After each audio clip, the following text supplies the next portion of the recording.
नमस्कार. मी आता हल्लीचीच एक 5-6 महिन्यापूर्वीची एक आठवण सांगते. मी माझ्या मैत्रिणीबरोबर तिच्या बहिणीला, जी माझी पण मैत्रीण आहे, तिला बरं नाही म्हणून बघायला गेले होते. तर तिचे मिस्टर आम्ही गेल्यावर पाणी बिणी आणायला आत गेले आणि आम्ही बोलत होतो. तेव्हा माझी मैत्रीण म्हणाली, म्हणजे जिला आम्ही बघायला गेलो होती, काय खरं सांगते, माझी सून असे कपडे घालते ना की मला स्वतःला लाज वाटते. डीप नेक तर असतो, स्लीवलेस म्हणजे नुसते पट्टेवाले वरचा टॉप असतो, नुसता पट्टेवाला टॉप, पॅन्ट हाफ पॅन्ट म्हणता येणार नाही, नुसती निकर म्हणता येईल अशी, स्विमिंग सूटसुद्धा ह्याच्यापेक्षा बरा की काय असं वाटतं, तशी ती घालून फिरत असते. बाकी तिच्याबद्दल मला असं कंप्लेंट अशी काही नाही सांगता येणार. आणि ह्यांची खूप त्यामुळे चिडचिड होते.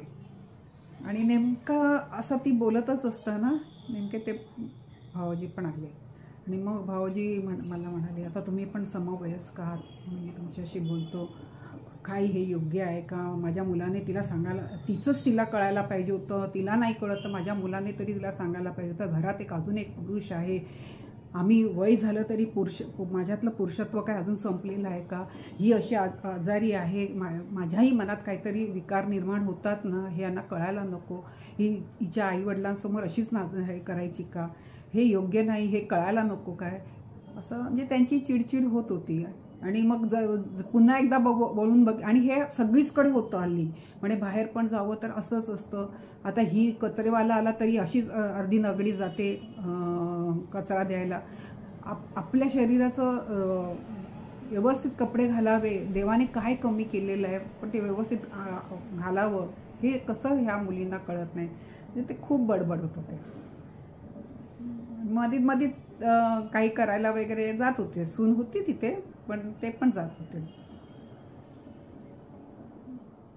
तर माझी मैत्रीण पण खरी तर चिडली होती. मला म्हणतात, आता बघ कपड्यावरून म्हणतात, आणि ज्या वेळेला हे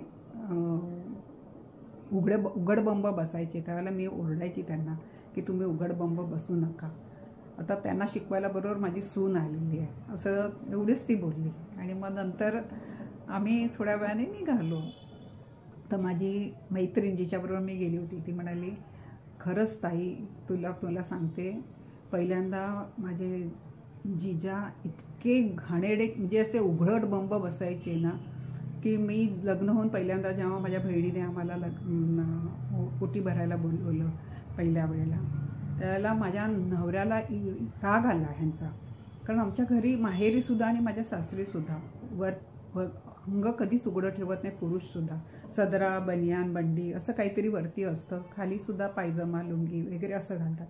आणि माझे जिजा नेहमी उघडबंब आणि खाली टॉवेल लपेटलेला, तोही त्यांना नेहमी कमी साईजचाच मिळायचा का काय माहीत नाही.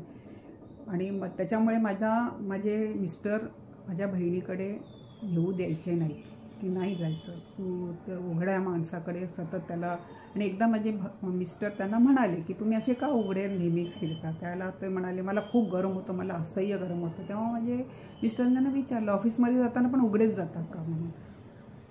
तर असं कसं मी उघडा जाईन, ऑफिसमध्ये प्रोटोकॉल आहे, ते पाळावाच लागतो, हे माझं घर आहे. तेव्हापासून माझ्या मिस्टरने मला माझ्या बहिणीकडे भेटायला नाही, घरी पाठवलं नाही. आणि आज हे सुनेबद्दल बोलते. मला दोघांचीही बाजू पटते, पुरुषाचीही बाजू पटते आहे, म्हणजे त्या जिजाजीची, की खरंच तो म्हातारा झाला तरी पुरुषच आहे. आणि तुम्ही नको ते विकार त्याच्या मनामध्ये अशा कपड्यामध्ये दिवसभर वावरताना, नको ते दिसताना, नॅचरल आहे. आणि त्यात बायको अजून आजारी आहे म्हटल्यावर ते विकार त्या वयामध्ये ते दाबू पण शकत नाही, दाखवू पण शकत नाही. त्यांचे जे हाल मानसिक होत असतील त्याचा आपण एक स्त्री म्हणून आपल्याला एखाद वेळेस समजणार नाही, पण पुरुष म्हणून आपल्याला पण त्याचा विचार केलाच पाहिजे. आणि हल्लीच्या मुलींना काय बोलावं हे मला कळत नाही. मला ना तुम्ही कबीरांचा एक दोहा असेल, बडे बने तो क्या बने, त्या तालावर मी हा दोहा अशा नागड्या मुलींना बघितल्यावर मी म्हणते, कपडे पहने तो क्या पहने, जैसे नंगे पशु, कपड़े पहने तो क्या पहने, जैसे नंगे पशु, जो ढकना है वो ढका नहीं, दिखता है सब कुछ, उमा कहे दिखता है सब कुछ. हा माझा विचार झाला. आपण कोणाला बोलणार? पुरुषांनाही आपण बोलू शकत नाही, स्त्रिया मुलींना आजच्या काळातल्या तर नाहीच नाही. तुम्ही मला ऐकून घेतल्याबद्दल मी तुमची खूप ऋणी आहे.